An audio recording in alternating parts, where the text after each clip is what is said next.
कोई महात्मा पहुंचे तो वो उधार मांगे। जब तक लोगों को लगे कि ये चुका देंगे तो लोग उधार दे देते थे, पर एक सीमा होती है, जब लगा कि अब ये चुकाएंगे नहीं तो उधार कौन देगा। परिचय तो था नहीं, पर साधु घर पर आए, भूखा चला जाए। तो चीरधर अपनी पत्नी के पास गया और बोला कि आज क्या अतिथि को, संत को खवाएंगे। पत्नी बोली महाराज कुछ भी नहीं, कुछ नहीं बचा, क्या किया जाए।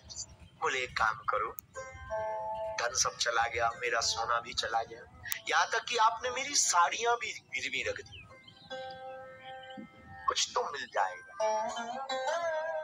कैसे काटे। तो एक नुकीली चीज देखी, अंधेरे में बालों को काटा पत्नी के, कहीं खून बह गया, कहीं वो नुकीली चीज लग गई। पर पत्नी का, स्त्री का श्रृंगार बाल है, केस, स्त्री का श्रृंगार केस है। पर चीरधर की पत्नी से सीखना, उसने पूरे बालों को कटवा दिया। सिर में चोट लग गई, पर पति को कहा सुनो साधु भूखा ना जाए, चल तुम मेरे तन पे जो कपड़े हैं वो बेच दो। पर तुम कैसे रहोगी। मैं निकलूंगी नहीं, कोने में छिपी रही, पर साधु भूखा नहीं जाना चाहिए।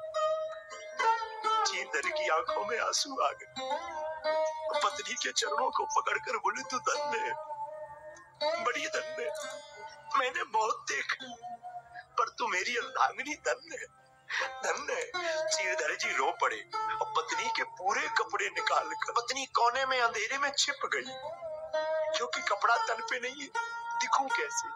चावल बनाया तो चावल बनाकर पीपाजी महाराज को परोसा, लीजिए पाइए। तो पीपाजी ने कहा कि भक्तराज तुम्हारी कुछ देर पहले पत्नी दिख रही थी, अब तुम उसको भी बुला लो, वो भी साथ में प्रसाद पाले में भोजन कर ले। तो चीरधर जी ने हाथ जोड़ के कहा भगवान क्षमा करो, क्षमा करो, वो बाद में पालेगी, आप पाओ, आप पाओ, वो पालेगी। नहीं नहीं नहीं, हमारी आग गली में खड़ा हो गया, मत जाओ अंदर, एक तरफ हो, हम ऐसे भोजन नहीं करेंगे जब तक तुम्हारी पत्नी साथ में नहीं बैठी। क्या हुआ, आवाज भी नहीं आ रही, कहाँ गई। पीपाजी की पत्नी अंदर गई तो कोने में लुकी छिपी रो रही, बाहें पकड़ी, क्या बात है, ये तुम्हारे कपड़े कहाँ गए, कपड़े कौन ले गया। चीरधर की पत्नी कहती है बहन हमारे घर पर खाने को कुछ नहीं। पीपाजी महाराज की पत्नी सीता सहचरी की आंख फट गई, धाड़ कर रो पड़ी, धन्य है तू, धन्य है। जो कौपीन, जो वस्त्र पहन रखा था वो आधा कपड़ा शरीर को लपेट दिया, प्रणाम करके चीरधर को कहा हमने बहुत साधु से भी देखे और तुम्हारे जैसा नहीं देखा। भगवान आपको बताए ये कथा हमने भक्तमाल में पढ़ी, जितनी बार पढ़ी उतनी बार शरीर हमारा ठिकाने नहीं रहा।